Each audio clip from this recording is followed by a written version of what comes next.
आज हम किरचॉफ के नियम पर आधारित प्रश्न कैसे हल करते हैं उन्हें देखेंगे। तो जैसे हमें कोई एक परपथ दिया जाए और उस परपथ में बहुत सारे प्रतिरोध लगे हों, कहा जाए कि विभिन्न प्रतिरोधों में प्रवाहित होने वाली धाराएं निकालो या फिर सेल से प्रवाहित होने वाली धाराएं निकालो।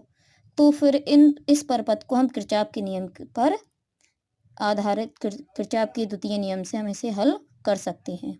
तो इसे हल करने के लिए सबसे पहले हमें ये देखना होता है कि जो परपथ हमें दिया गया है उस परपथ में कितनी सेल हैं।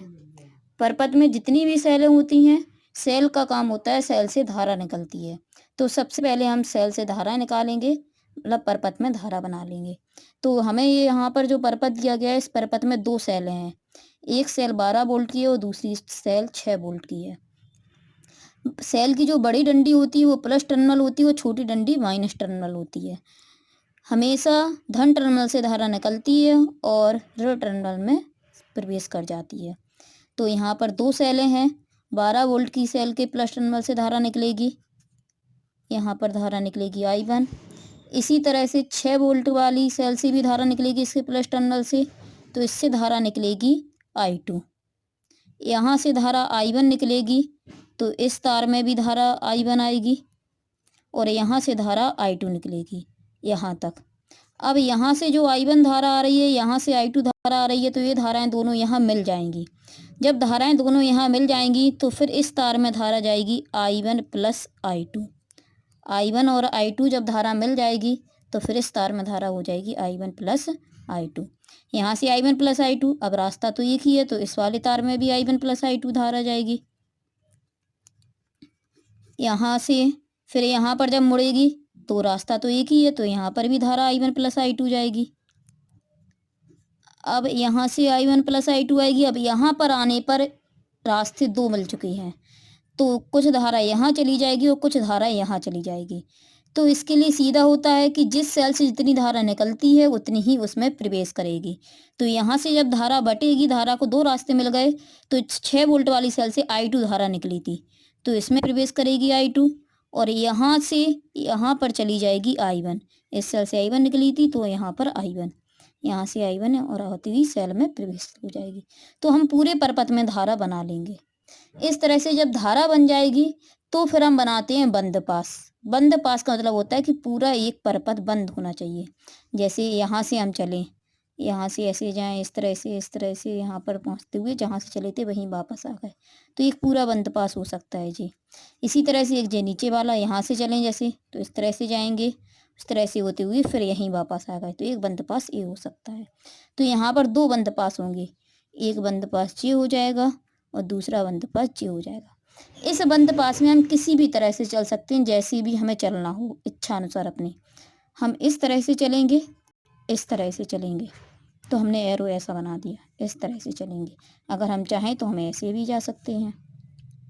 इस बंद पास में हम इस तरह से चलेंगे तो हमने ऐसा एरो बना दिया।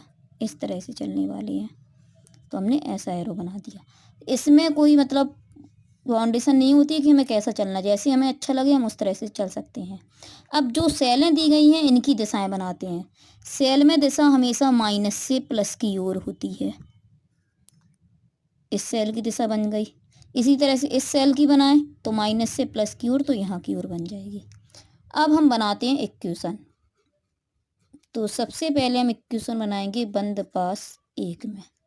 तो इक्वेशन बनाने का तरीका क्या है कि हमने चलने का तरीका पहले बना लिया है। हम इस बिंदु से चलेंगे, इधर से चलेंगे और यहाँ से चलते हुए इस बंद पास में पूरा यहाँ से चलते हुए वापस उसी बिंदु पर पहुँच जाएंगे। तो हम इस बिंदु से चल रहे हैं।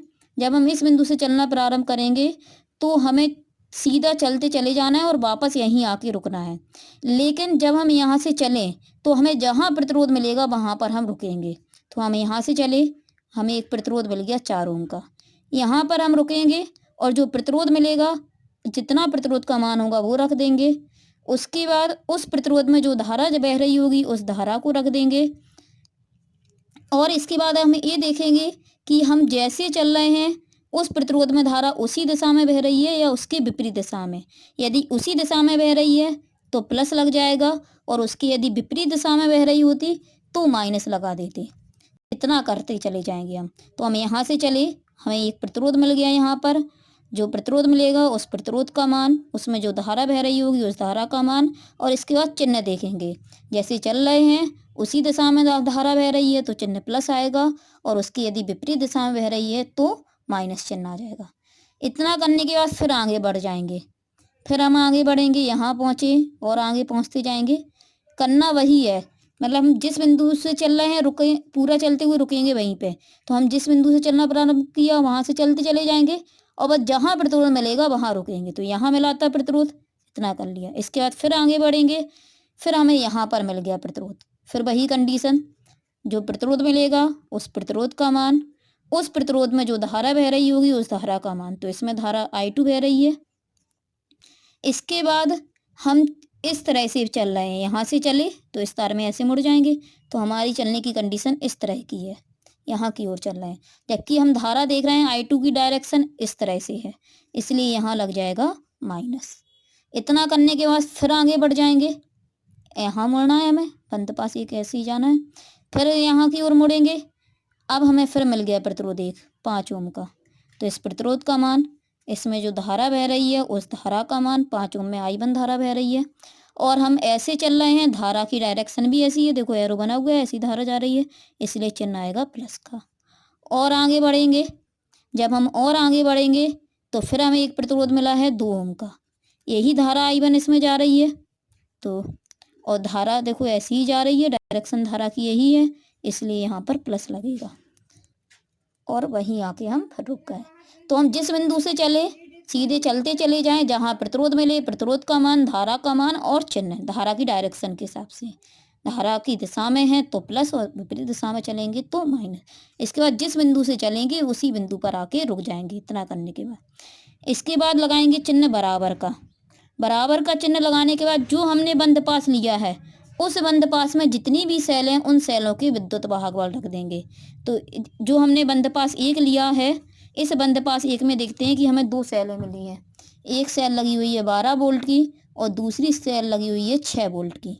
इनके भी चिन्ह रखने पड़ते हैं। तो हम बंद पास में ऐसे चल रहे थे, इस तरह से। तो जब हम इस तरह से चल रहे थे तो हमने देखा कि 6 वोल्ट वाली सेल का अगर देखा जाए तो यहाँ पर इस तार में हम ऐसे जा रहे हैं, जबकि 6 वोल्ट की सेल की हमने दिशा बनाई तो इस तरफ है, इसलिए 6 वोल्ट वाले में माइनस लगेगा। 12 वोल्ट वाले में देखें तो हमें यहाँ से ऐसे चले थे, यहाँ पर गए और इस तरह से मुड़ गए। तो 12 वोल्ट वाली जो सेल उस तार में अगर देखें तो हम ऐसे चल रहे हैं, और इसकी दिशा भी विद्युत वाहक बल की जी बनी हुई है, देखो एरो से इसी दिशा में है, इसलिए यहाँ पर लग जाएगा प्लस। इसे हल कर लेंगे तो I1 वाले I1 के साथ हल हो जाएंगे, I2 वाले I2 के साथ ऐड हो जाएंगे। तो जे I1 वाले सभी प्लस में है, तो 5 4 9 और 2 11 I1 माइनस 3 I2, 12 में से 6 जाएगा, समीकरण 1 बन जाएगा। इसी तरह से हम बनाएंगे बंद पास सेकंड में इक्वेशन। अब बंद पास सेकंड में इक्वेशन बनाने के लिए हमने कहा हम ऐसे चलेंगे, इस तरह से चलेंगे। इस बिंदु से चल रहे हैं तो हमें रुकना भी यहीं पर होगा आके। तो जब हम इस बिंदु से चल रहे हैं, इस बिंदु से चलना प्रारंभ करेंगे, आगे चलते चले जाएंगे, जहाँ प्रतिरोध मिलेगा वहाँ हम रुक जाएंगे। तो हमें एक प्रतिरोध मिल गया 3 ओम का। इस प्रतिरोध में धारा देख रहे हैं I2 बह रही है, तो उस धारा का मान रख देंगे। डायरेक्शन तो हम ऐसे जा रहे हैं, धारा की दिशा भी इसी दिशा में, इसलिए प्लस। इसके बाद फिर आगे बढ़ेंगे, आगे बढ़ते जा रहा है, अभी तो हमें कोई प्रतिरोध मिला नहीं है, और आगे बढ़ते जाएंगे। अब मिल गया हमें एक प्रतिरोध 6 ओम का। इस प्रतिरोध में अगर धारा देखें तो I1 प्लस I2 बह रही है। डायरेक्शन देखें तो हम इस तार में इस तरह यहाँ की ओर मुड़ गए, धारा की दिशा भी यही है, इसलिए यहाँ पर लेंगे तो हमें प्रतिरोध फिर मिल गया है 1 ओम का। इसमें भी धारा I1 प्लस I2 बह रही है। तार में हम यहाँ की ओर मुड़ेंगे, धारा की डायरेक्शन भी वहीं की ओर है, इसलिए प्लस लग जाएगा। जहाँ से चले थे वहीं आ गए हम लौट कर, इतना हो गया। इसके बाद बराबर चिन्ह, जो हम बंद पास लें उस बंद पास में जितनी भी सेलें हों उनके विद्युत वाहक बल। तो इस बंद पास सेकंड में अगर देखा जाए तो केवल एक सेल मिली हुई है हमें। इस पूरे बंद पास में देखें तो एक सेल लगी है। 6I1 plus 6I2 plus I2 बराबर 6। I1 वाला 2 है, 6I1 प्लस I1 7I1, 3 6 9 और एक 10I2 इक्वल 6। समीकरण सेकंड। दोनों समीकरणों को हम हल कर लेंगे। दोनों समीकरणों को हल करने के बाद हम I1 और I2 के मान निकाल सकते हैं। तो दोनों समीकरणों को अब हम समीकरणों को तो हल करना जानते हैं, इन दोनों समीकरणों को हल करके I1 I2 के मान निकाल लेंगे। अब जैसे पूछा गया है कि विभिन्न प्रतिरोधों में बहने वाली धारा निकालो, तो हम जैसे देखें 4 ओम में, तो 4 ओम प्रतिरोध में धारा I1 बह रही है, उसका मान हम निकाल लेंगे। इसी तरह से 3 ओम प्रतिरोध में कहा जाए तो 3 ओम प्रतिरोध में धारा कितनी बह रही है, I2। तो यहाँ से हम हल करके I1 I2 के मान तो निकालेंगे, बस वही मान रखते जाएंगे।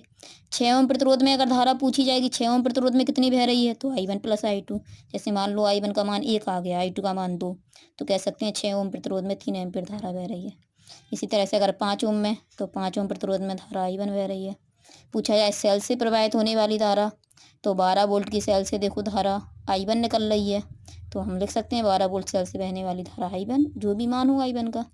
इसी तरह से 6 वोल्ट वाली सेल से, तो इससे I2 धारा निकल रही है, जो भी मान हो उसका लिख देंगे। तो इस तरह से हम किरचॉफ के नियम पर आधारित सवालों को हल करते हैं।